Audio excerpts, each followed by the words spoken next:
Alright everybody, we are going to end my China vlogs here at one of the most iconic spots in all of China, the Bund, at night in Shanghai. And it's been quite a journey, but honestly, this almost didn't happen. Some behind the scenes info here, but I ran into some problems with my tourist visa in Hong Kong.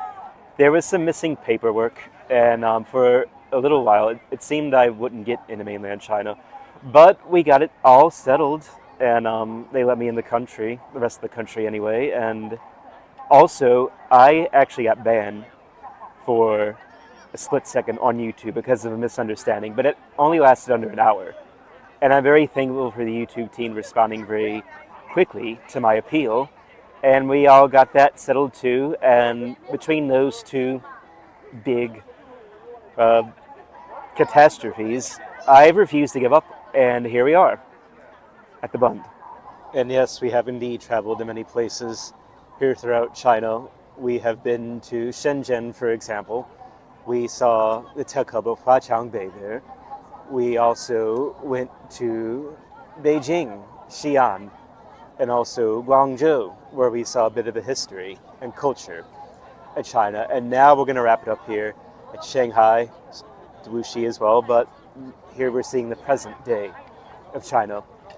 And throughout all these journeys, everywhere I've been to in China, the goal has always been the same, is to help people understand China a bit more.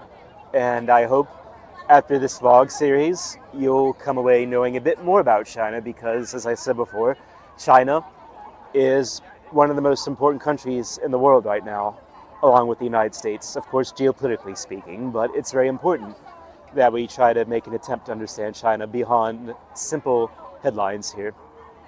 And yes, throughout the time I lived in China from 2018 to 2022, and also after doing these vlogs and traveling around China, living in China, talking to people, common people, in Mandarin, English here in China, I have an opinion that we would do well not to underestimate China.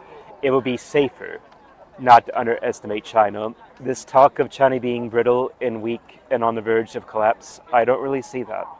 Sorry, I'm not telling you what you want to hear. I tell you what I think you should hear. China is doing very well for itself.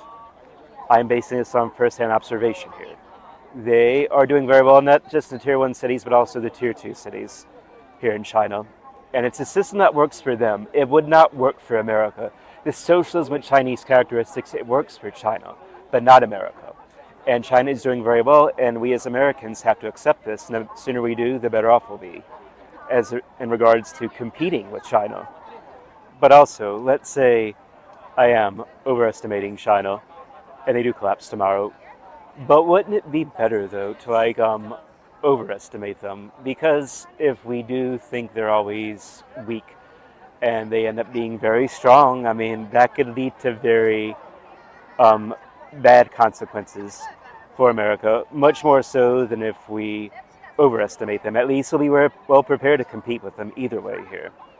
Alright, like I said, I'm going to end my China vlogs here, but I'm not quite done with vlogging yet. I am going to go to Japan very soon, back to Japan, and I'm going to take a bit of a different angle this time, and with Japan here. I'm going to help people understand Japan, because Japan is a very important country for America in many ways. I would consider Japan to be America's most important ally and friend right now because of the competition with China. And yeah, I do like anime and video games, don't get me wrong, I'll probably cover that stuff as well, but we just need to understand Japan better as Americans, again, beyond Japanese popular culture. But also, after Japan, I am also going to go back to America for Christmas, I'm planning right now, and there I'll transition more into commentary from my home, and also I'll do more travel vlogs at some point in the future. But sometimes I do need a break because these travel vlogs can be quite exhausting. I've been doing this for some months now. But anyway, I'm going to end here, so everybody, thanks so much for watching these videos. And if you found this video informative, please don't forget to like, share it, and also subscribe to my channel. And thank you, everybody, for joining me on this journey here. So see you for the next video as we go to Japan.